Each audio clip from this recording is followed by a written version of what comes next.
Y algo que uno no puede huir es del debate político, de la chismografía, si se quiere, en un buen sentido, digo.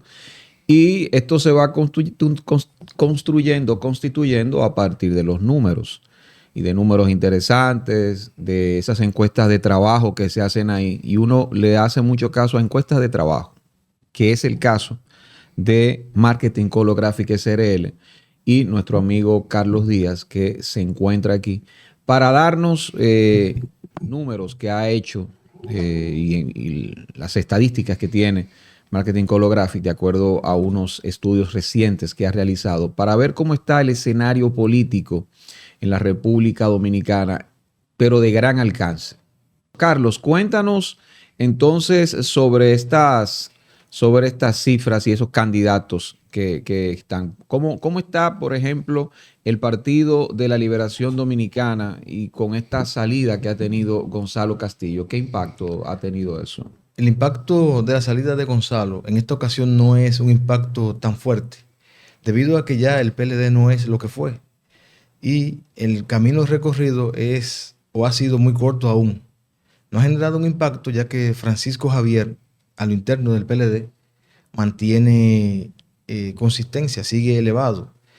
Francisco está dominando al interno del PLD. Es un hombre que tiene contacto con las estructuras del PLD.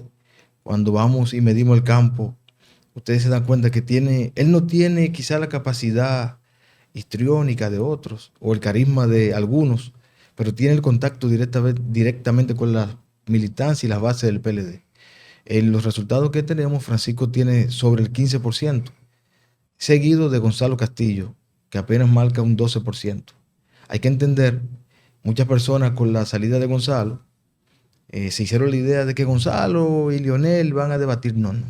El escenario es muy diferente a lo que fue en el 2020. Hay que recordar que parte del 38% que obtuvo Gonzalo Castillo en el 2020, habían 15 partidos que hoy no están aliados y están con el PRM. Pero, de igual modo, 112 síndicos que partieron del PLD hacia el PRM y la Fuerza del Pueblo, que ya no están allí. Algunos diputados, más de 20, que se fueron en esa ocasión entre el PRM y la Fuerza del Pueblo. Lo que quiere decir que es una utopía de mucho pensar que Gonzalo Castillo va a obtener un 30, 25, 15. Esa no es la métrica en el PLD. Claro, Ahora, pero si tú dices que Gonzalo Castillo está en segundo lugar, sí, con una diferencia de punto de cuánto entre Javier. 4 puntos. 4 puntos. Pero Sí. Gonzalo fue la semana pasada que Sí, se pero ya lanzó y ya está se lanzó la semana pasada, a 4 puntos de Francisco Javier. pero sigue en el subconsciente de la gente. Recuérdate que ya él fue candidato presidencial. Francisco Javier no ha sido candidato presidencial. Francisco Javier ha sido jefe de campaña. Y Sí, pero tiene ya casi más de un año, o más de sí, casi 2 años haciendo haciendo campaña. un trabajo silente, pero eso te dice la fortaleza que tiene Francisco en la militancia del PLD.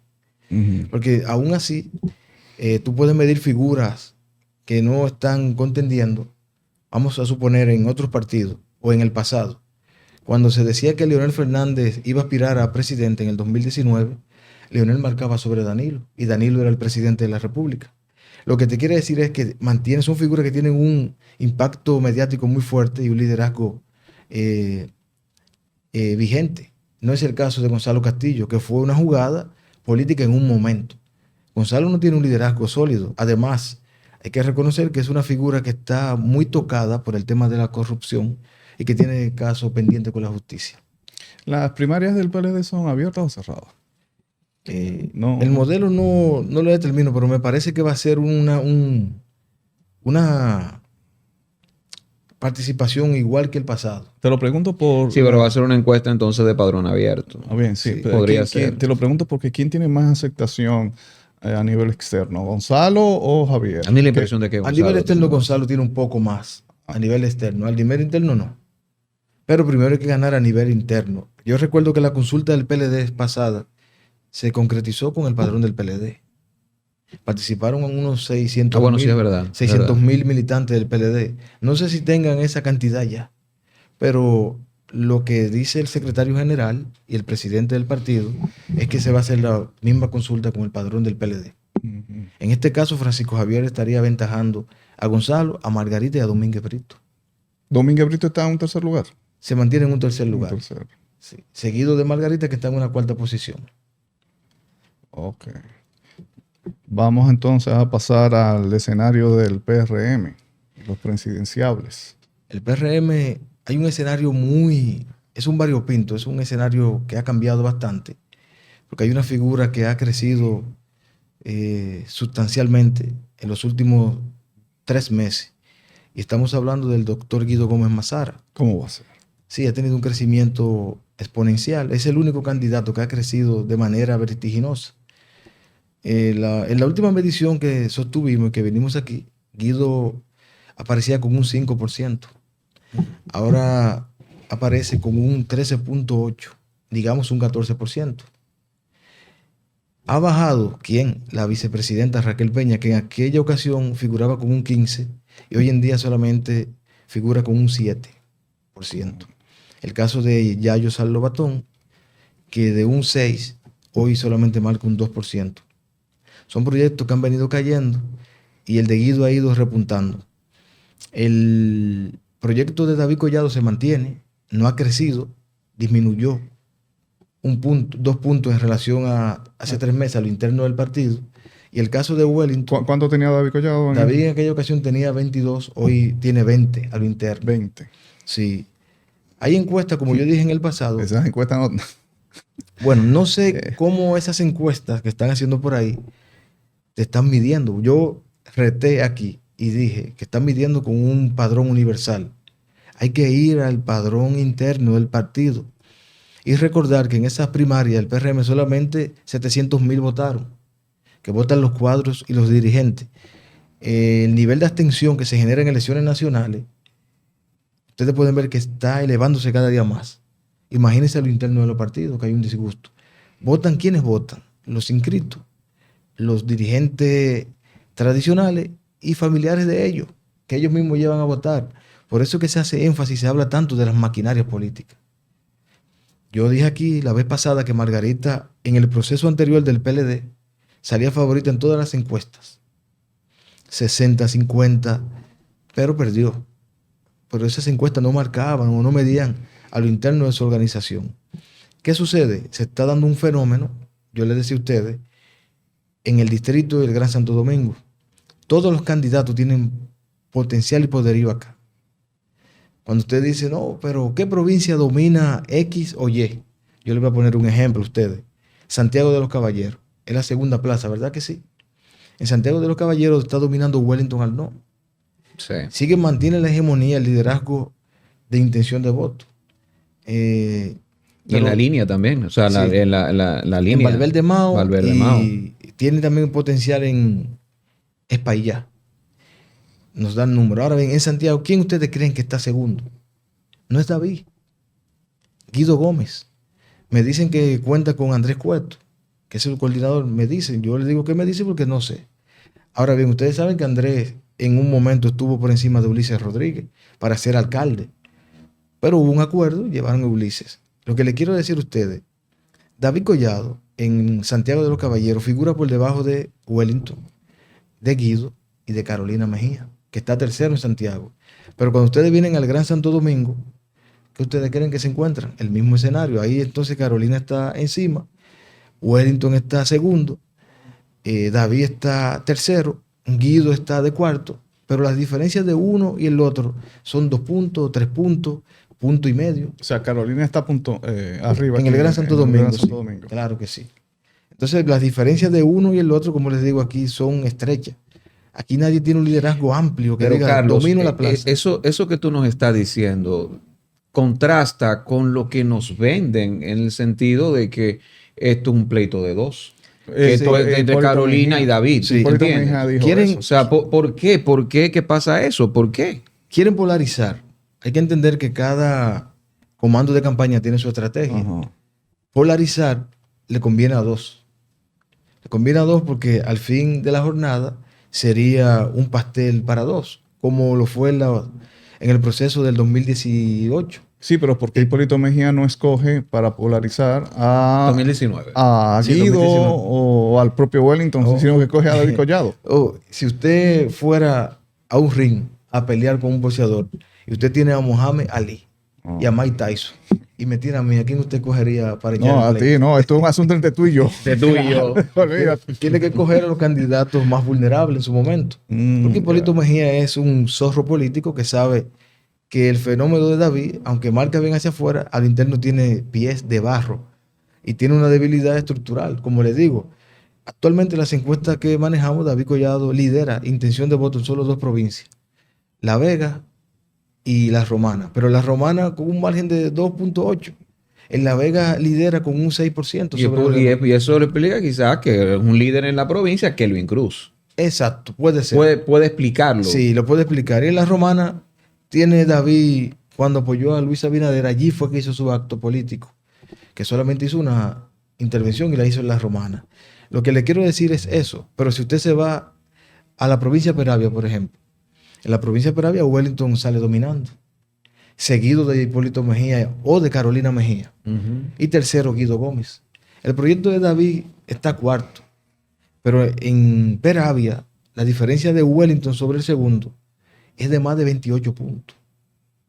Digamos que Peravia no es una provincia de las 9 principales, pero está en las 10. Pero usted se va a San Cristóbal. Y los números que hay allí es que Wellington y Carolina están peleándose la primera posición. Y usted tiene entonces a David en tercero, pero Guido muy de cerca de David. Muy de cerca de David.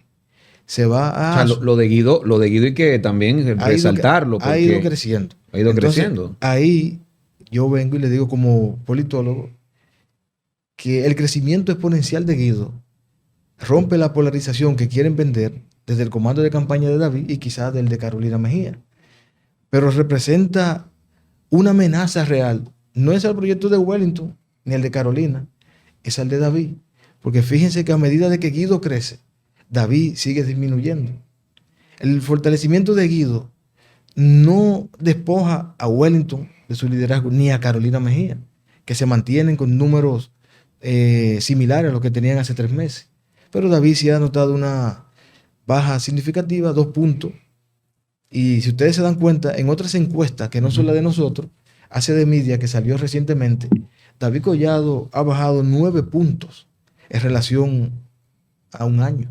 Y mira que hace de media para mí fue cuadrada perfectamente para que saliera después del día del meeting de Santiago del aniversario. Sí, hay un manejo. Y aún así, claro que hay un manejo. Y aún así, mira lo que ha bajado, ¿no? En ese de media ustedes se dieron cuenta que David no tiene una intención de voto que lidera sobre la oposición. A lo interno lo colocan que sí, pero recuerden que esa encuesta, yo le he dicho aquí, se equivocó en el proceso del PLD, se ha equivocado en otro proceso y como tú bien dices, fue cuadrada para ese momento. Los números contrastan diferentes cosas a lo que dice CD Media, tanto en el PLD como en el PRM. En la Fuerza del Pueblo va similar. ¿A qué tú crees que se debe ese ascenso de Guido Gómez Mazara y el descenso de David Collado? El ascenso de Guido Gómez podemos tomar con pinza, decir que su gestión ha sido muy visible, una gestión eficiente, que ha sonado mucho, como dicen popularmente, pero no negativo. Porque una cosa es sonar con escándalo, con problemas de corrupción, aquí ha sido efectivo. El Indotel por primera vez en mucho tiempo, la gente sabe lo que es el Indotel, ha visto programas que benefician directamente a la nacionalidad dominicana, como el tema que hicieron con unas emisoras y el merengue, algo así me parece. Becas que se han otorgado, el tema de las cárceles. Si ustedes se dan cuenta, Guido ha tenido un rol protagónico como gerente en el Indotel, pero también ha asumido una postura de defensor, si se quiere, del PRM, mientras los demás precandidatos callan a temas nacionales y cuestionamientos que se le señalan al presidente de la República y al partido de gobierno. Guido ha salido en defensa de eso. Es posible que parte de la militancia se vayan concadenando con Guido por ese tema. Que vean que es el actual defensor, que es el único que está defendiendo al partido en los momentos difíciles. ¿Quién lo diría, no? ¿Quién lo diría? Sí, ha asumido un rol protagónico, si se quiere. Vinicito Castillo, que no es del partido, que ustedes lo ven en la red, y Guido Gómez, que sí es del partido. Pienso que ha sido un error táctico de los demás precandidatos, tratando de preservar su imagen, han descuidado la del partido. Y tienen que reconocer que sin partido no hay candidaturas. Y en el caso de David Collado, ese bajón. El caso de David Collado, ustedes saben que no es fácil mantener una campaña mediática a través del tiempo. Cuando se acerca el proceso, que usted tiene que ir al ring, es diferente. David Collado tiene un tema específico que es turismo. Y no turismo per se, sino que llegó una inversión de un hotel, que ha llegado el turista 1 millón, el turista 10 millones, el turista 11. Fíjense cómo en Fitur, yo diría que también que se cuadró algo.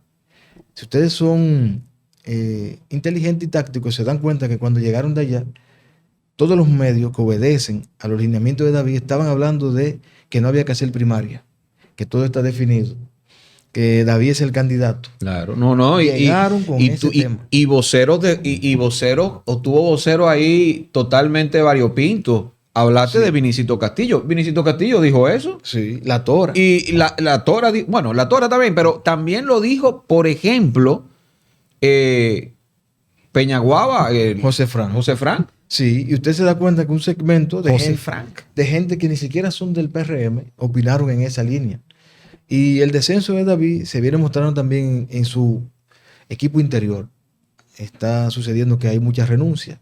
Es lo que se ve por la forma en que se está manejando el proyecto. Dirigentes que salieron al ruedo, presidente de la circunscripción 3 de Santo Domingo Este, dice que en ese proyecto no se le permite hablar con David. Que hay una línea programática, se dice esto es lo que va y punto. Se está dando el caso en Valverde Mao, las informaciones que manejo, en Santiago de los Caballeros, en la Altagracia, de coordinadores que no han visto a David hace más de un año, que no le contestan el teléfono, y eso ha ido desencantando esas militancias y andan buscando otros proyectos. El caso de Dajabón, Riverón, que públicamente ustedes vieron que expresó que David no le contesta el teléfono, y ese es su coordinador, alcalde. Imagínense ustedes cuando usted tiene un precandidato que no baja, pero ni siquiera no es que baje. Ustedes hacen un compromiso con un equipo político, con una provincia, con una comunidad, y su líder, usted no tiene acceso a él. ¿Cómo usted transfiere las problemáticas, las inquietudes de esa gente que le sigue? Y ahí es que se ha ido reflejando poco a poco la baja del proyecto de David. Porque no puede sostener un proyecto solamente en base a percepción, a publicidad. Es imposible.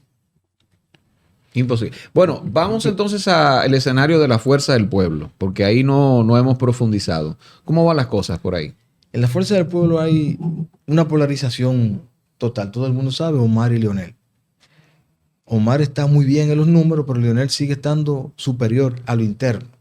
Hay que entender que ese partido se creó como imagen y figura para Leonel Fernández. Sí. Los cuadros, las dirigencias medias obedecen a Leonel Fernández. Leonel Fernández domina lo interno en intención de voto, pero a lo externo actualmente está sobre el 41-42%. En la muestra que manejamos nosotros está en 41.5. En otra lo he visto en 42. En la encuesta de ACD Media lo vi en 40. A lo externo.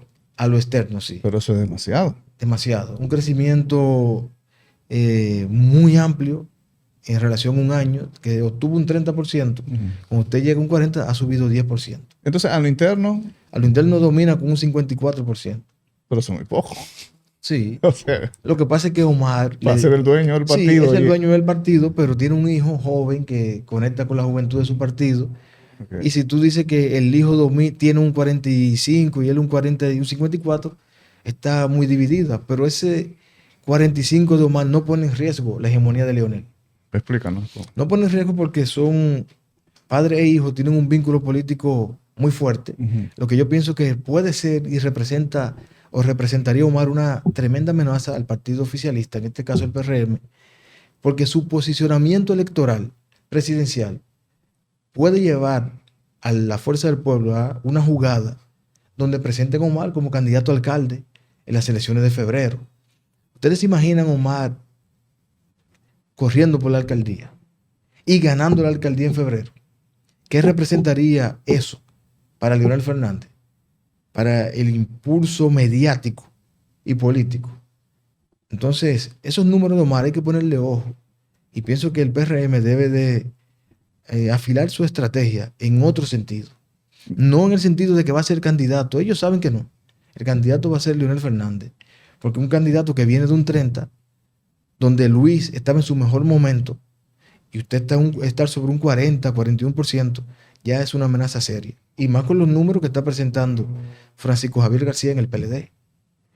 Que lo que se dice es que es un hombre que no divide, que es un hombre que quizá en un escenario de alianza pueda o pudiera pactar con Leonel Fernández. O sea, que esa posibilidad de Omar ser el candidato presidencial por la Fuerza del Pueblo que están predicando algunos miembros de la Fuerza del Pueblo, entonces eso se debe a una estrategia entre padre e hijo, una estrategia. Pudiera ser. O sea, eso ahí, entre ellos dos, eso no es discusión. No, yo hay soy discusión. el que voy. Pudiera ser que obedece una estrategia muy intrínseca. Han distraído a la mayoría del PRMismo. Que si aquel, que si va, que si no va, y que ahora sí sale Gonzalo. Y ellos apostando a otra cosa. No, y también quizá Leonel Fernández vampirizando a su propio hijo. Es decir, yo no diría vampirizando, sí, pero sí, yo usaría el término oxigenándose. Okay. Oxigenándose la sangre nueva. Tiene oxígeno, sí. Sí, la sangre nueva, la conexión que tiene Omar con la gente, el poderío que muestra en el distrito. Los números lo muestran muy alto. No hay ningún candidato ni precandidato en la capital que esté por encima de Omar Fernández. Ni Leonel, ni David, ni Wellington, ni Guido, ni Carolina, ninguno. Ok, supongamos que Leonel Fernández gana las presidenciales. ¿Qué tú crees que gana el 28? Las próximas elecciones son en el 33, 32, 2032. En el 2032. Leonel presidente, 2032. ¿Tú crees que Leonel le va a ceder a su hijo? No podemos crear hipótesis de algo No, pero sí tenemos las estadísticas matemáticas. Y sirven para eso, para especular. Pero tal vez el factor de la edad, Leonel tiene 72 ahora, ¿verdad? Quedan 2 años para las elecciones, serían 74 y 4 serían 78. Ajá. Hay que ver primero cómo llegue con la edad, si llega al 2032, y ver si Leonel anda buscando una reivindicación de su gobierno para la historia. Ajá. Porque aquí hacemos especulaciones y creamos conjeturas de que puede buscar una reelección en el 32 y luego que Omar siga. Pero tal vez Leonel quiera dejar un legado de un gobierno que no hizo o que no pudo hacer en el PLD y hacerlo ahora y dejar que su hijo siga corriendo. Entonces, lo que nosotros digamos ahora no tiene sentido. Primero hay que ganar en el 28 y luego ver qué pase en lo adelante. Ya. Lo que sí te puedo decir es que al día de hoy él es el candidato a vencer. Y en el PRM, voy a caer ahí, que es el partido oficialista, el PRM no se puede equivocar. No se puede equivocar con el candidato que escoja. Yo pienso, como politólogo, que deben de abocarse a un candidato orgánico. Tienen 4 candidatos orgánicos, 3. Wellington, Guido y Carolina. Tony Peña es orgánico, pero es un candidato que no llega al 2%. Pero tengo que mencionarlo. Pienso que el PRM debe devolver a su cauce. ¿Cuál es? Las bases, la militancia, el sentimiento con las bases, que no puede ser un candidato corporativo. Puede ser, porque lo que representa a Leonel es eso. Leonel no es corporativo. Es un tipo que va al seno del pueblo. Es un intelectual, pero un político, abogado y político. Entonces, el PRM, ustedes se han dado cuenta que se ha distanciado un poco de su base natural. Y un poco. Un poco no, está siendo conservador, bastante. Sí, se ha distanciado bastante, pero el perfil corporativo no es lo que llevaría al PRM al triunfo. El PRM necesita un candidato que conecte con la gente, que conecte con los sectores liberales, pero que conecte con los sectores intelectuales del país, que conecte con la juventud, pero que conecte con su propio partido, que el sentimiento PRMista ellos lo puedan absorber. Por eso te digo que hay que ver quiénes serán los escogidos al final o quién será el escogido. Hay buenos candidatos. Aquí vemos que Wellington mantiene una buena tasa, Carolina también, de los orgánicos, y Guido, que ha ido subiendo. Fíjense cómo Raquel, que no es orgánica, ha ido bajando. Y Yayo, aunque es un militante del partido, es más un candidato que tiene un discurso interno, un estratega, un armador, más que candidato propio. Pero él abandonó eso. A él le preguntaron los otros días y el hombre dijo, no, yo lo que estoy es por defender la obra del presidente. Se lo preguntaron directamente. ¿Qué pasó con su proyecto? Yo le diré algo. Yo con los números que él tiene hiciera lo propio. Porque de un 6 a quedar con un 2 no, y, además, y a la tendencia a la baja, yo no continuara. No, y además el cambio. O sea, lo ascendieron como ministro, pero eso fue su... Imagínate que un ascenso así yo no lo quiero. Sucede que hay candidatos que son de nóminas y de percepción. Yo no voy a citar el nombre, pero hay candidatos acá que si tú le quitas el ministerio que tienen, desaparece, porque aquí las notas de prensa de ciertos candidatos solamente hablan de un sector. Y se contradice, porque en una provincia como la Altagracia, que es meramente turística, los números de ese candidato están muy por debajo. No, y una provincia abandonada a su suerte, porque esa es la otra. Esa es una provincia a la Altagracia, Higüey, eso da pena. Pero Puerto Plata también. Miren, a mí en Higüey, en Altagracia, ¿quién está puntero? En Altagracia está Carolina Mejía. Oye. Y seguida de Wellington Arnaud. Pero volvemos al caso. El tercero, Guido Gómez Mazara, que vamos a decir, como dicen los muchachos popularmente, ahora aparece hasta en la sopa. Y yo les decía que el candidato David, responsablemente lo digo acá, ustedes se van a los periódicos, todo es el turismo, pero no te habla de la seguridad nacional, no te habla del tema migración. No habla de nada. No te habla del tema económico, de los ninis. Ustedes saben lo que son los ninis. Claro. Los jóvenes que ni trabajan ni estudian. Claro. No te habla de temas de la soberanía, no tiene ningún tema de interés nacional. El candidato tiene que ser él, pero en base a una percepción, a una agenda programática, y solamente es eso. Entonces, un candidato así, ¿ustedes se imaginan fuera del turismo? ¿Ustedes se imaginan a David en interior y policía? Ustedes se lo imaginarían a ver si asume un reto en educación, porque es muy bueno tú decir que tal ministerio, ese es un ministerio que corre solo. Yo tengo estadística que desde Ángel Miolán a la fecha el Ministerio de Turismo fue en ascenso permanente, nunca ha decrecido. De hecho, la gestión de Francisco Javier García, turismo alcanzó niveles picos de inversión, de habitaciones, de turistas, y el crecimiento se ha mantenido. Y tampoco fue mala gestión No fue. con ¿cómo se llama? ¿Qué estaba antes? Con Fello Suberví. Con Felucho Jiménez, con Fello tampoco. Entonces, exacto, ni con Fello Suberví tampoco. No, el sector turismo ha sido una chimenea. Una industria sin chimenea. Sí, sin chimenea, que ha crecido de manera constante. Y te ponen a ti, me ponen a mí, y a ti va a seguir su ascenso. Sí, porque es que eso no es administrado sí. por el Estado. Eso es administrado por un sector empresarial. Entonces, yo le digo a los compañeros o amigos que tengo, digo compañeros porque tengo algunos amigos asesores y politólogos que están elaborando en ese proyecto, que ese no debe de ser el punto de lanza de un proyecto político que aspira a ser presidente del país con temas nacionales pendientes. Muy bien. Quiero aprovecharte para que des tu opinión sobre lo que dijo la ex ministra de la Juventud del PRM, Luz del Alba. Ella denunciaba que a lo interno del partido hay una especie de complot, de conspiración contra el presidente Luis Abinader, que hay sectores de arriba del partido que estarían pues haciendo unos tratos ahí bajo la mesa con la fuerza del pueblo. Muy bien. Yo pienso que cada ser humano debe de ser un poco responsable y nosotros ir cambiando la política. ¿Y cómo cambiamos la política? Siendo honesto. Esa ministra tuvo la oportunidad de hacer un trabajo. ¿Y cómo salió de ese ministerio?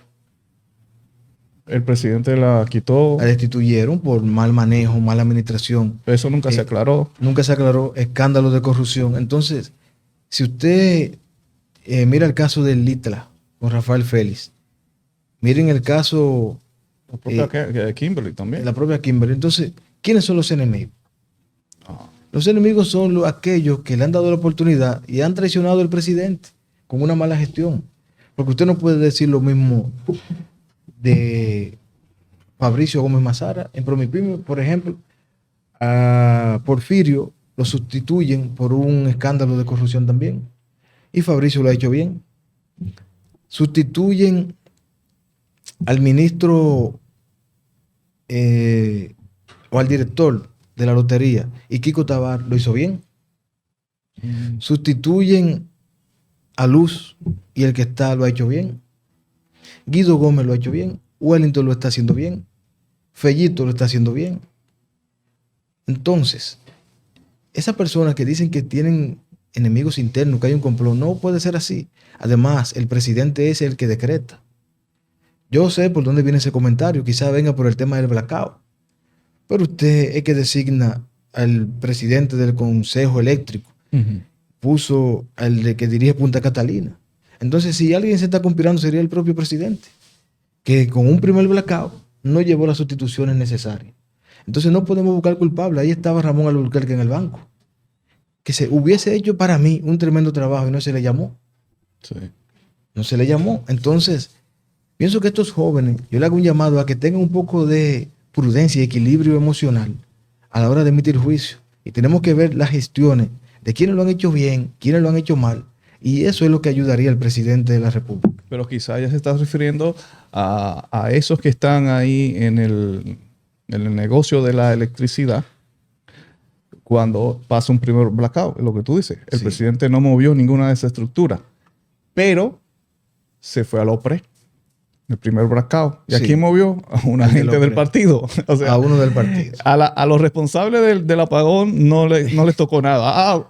Que a uno del partido, para afuera. Sí, por eso. Y para colmo pasa otro segundo blackout. Sí, Entonces, yo le entiendo a ella. Entonces la sustitución, pero la sustitución viene del partido. Pero tú le entiendes, yo no le entiendo. Yo vuelvo y te digo, si fuera más responsable, hiciera una crítica más personalizada. O le hiciera un llamado al presidente, porque hay personas aquí que quieren jugar con Dios y con el diablo.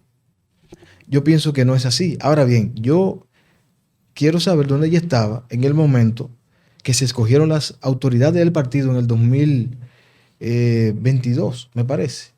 Cuando se hizo una asamblea de delegados y no una primaria, como se quiere hacer ahora. Pregúntele a ella si ella se ha pronunciado a favor de una primaria, donde candidatos que figuran en estas encuestas, como Elías Hasbún, está segundo en el Distrito Nacional, y un Nobel, Larry Suero, lidera en intención de voto la Secretaría General del Distrito. Pero usted se va y mira a quién quiere los PRMistas como secretario general. Ahí está marcando Alfredo Pacheco. Pero dice que Fausto Liz lidera con un 42% ahora la intención de voto para ser el secretario de organización. Que Luis Abinader sigue liderando sobre Hipólito Mejía y Guido en ese escenario como presidente del partido. Pero Hipólito con un 39%, casi un 40%, y Luis con un 51%. Entonces, en eso es que tienen que ponerse los dirigentes, y no en que se vaya a hacer una comisión de acuerdo para dejar autoridades, sino hacer una primaria y que el partido escoja su candidato y luego hacer una línea programática partidaria que se involucre partido y gobierno.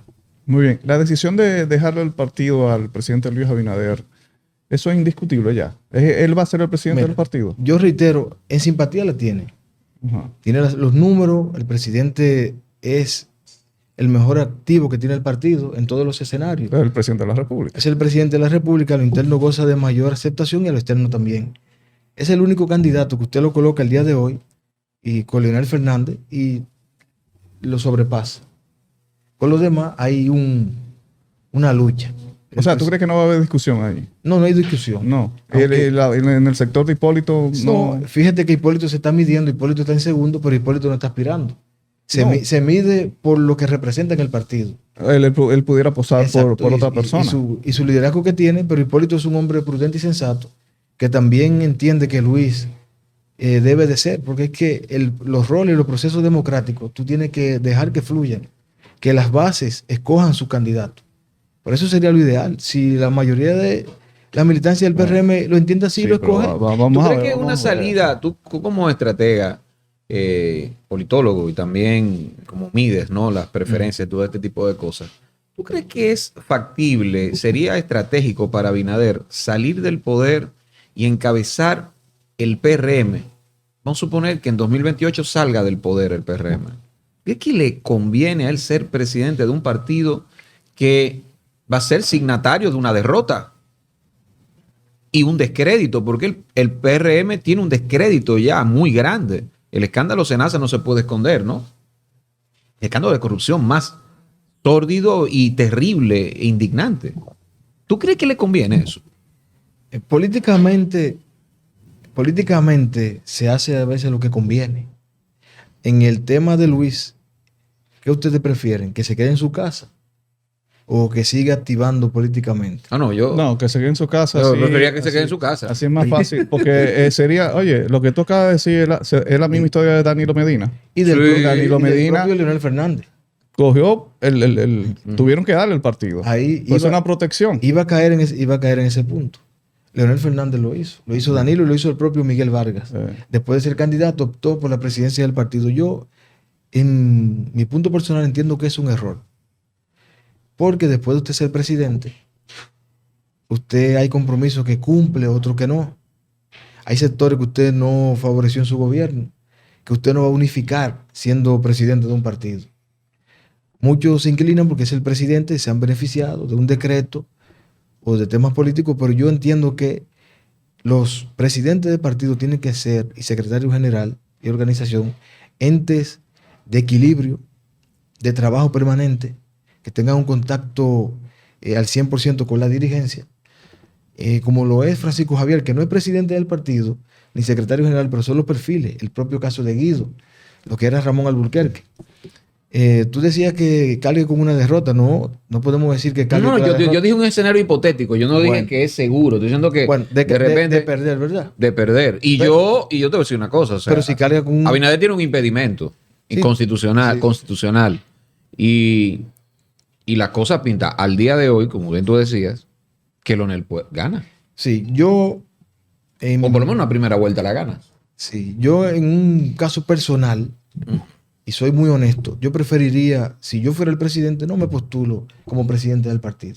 Yo culmino mi ciclo, puedo escoger un candidato que yo entienda que tenga las herramientas y condiciones y respaldarlo. En términos personal, no, pero eso es una decisión de él. Hay que ver si al final la abraza o declina. Lo que pasa es que aquí hay una cultura de cierta impunidad aceptada cuando eres presidente de un partido. Eso culturalmente aquí en la República Dominicana lo hemos visto. Fíjate, Lo estamos viendo con Danilo Medina. exacto, lo de Danilo fue el mejor ejemplo. Le picaron, no, faltó que le llevaran presa a la doméstica. Sí, Pero ya a él no lo tocaron. no lo tocaron Era presidente de su partido. y anda de manera impoluta, Ujú. pregonando por las calles y reclamando y diciéndole corrupto a otro. Claro. Eso es un tema que tiene su bemol acá. Claro, mira, el asunto de Hipólito Mejía, porque es que a mí me hace mucho ruido esto. Hipólito Mejía ha demostrado que ha cumplido su palabra con Luis Abinader Sí. desde un principio. Incluso, esto es una apreciación mía, se prestó para un show de primarias. En el 2000, Sí. en ambos procesos, Para en el la 2016 y en el 2019. Exacto. Para Sí. hacerle el juego, picharle el juego a Luis Abinader. Le cumplió en ese sentido. Y todo el mundo tiene la percepción de que lo único que Hipólito Mejía le ha pedido a Luis Abinader es que yo quiero que mi hija sea presidenta. Y debes apoyarla en un momento.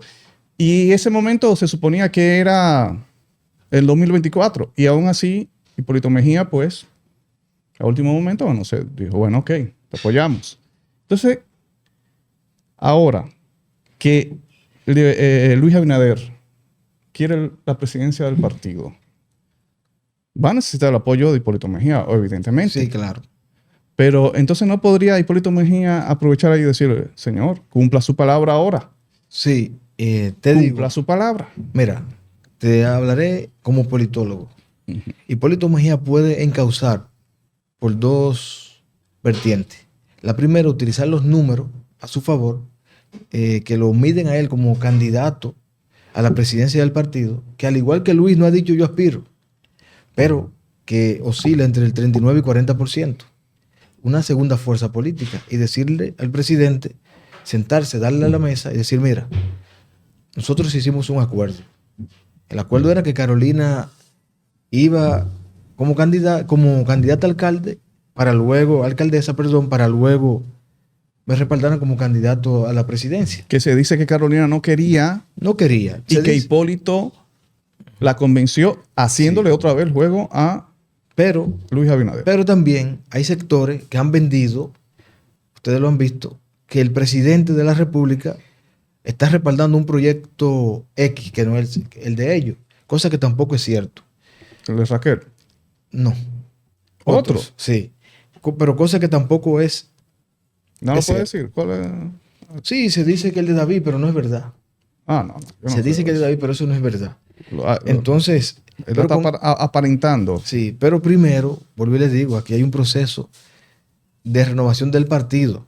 Yo pienso que Luis va a respetar a Hipólito y la Secretaría General se va a encadenar en ese rumbo por el de Hipólito Mejía.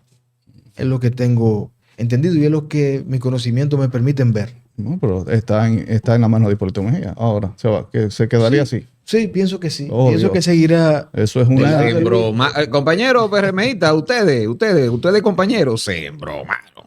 Pienso que si ustedes se dan cuenta de lo que se está dando, por eso yo soy de lo que digo y les digo a luz del alba, como te decía, que lo que deben es de exigir primarias, porque se está dando un escenario de llegar a acuerdos y en esos acuerdos dejar las personas que están dirigiendo los municipios, pero también un reparto aquí a nivel nacional, Secretaría y Presidencia, como ha sucedido en los últimos dos procesos.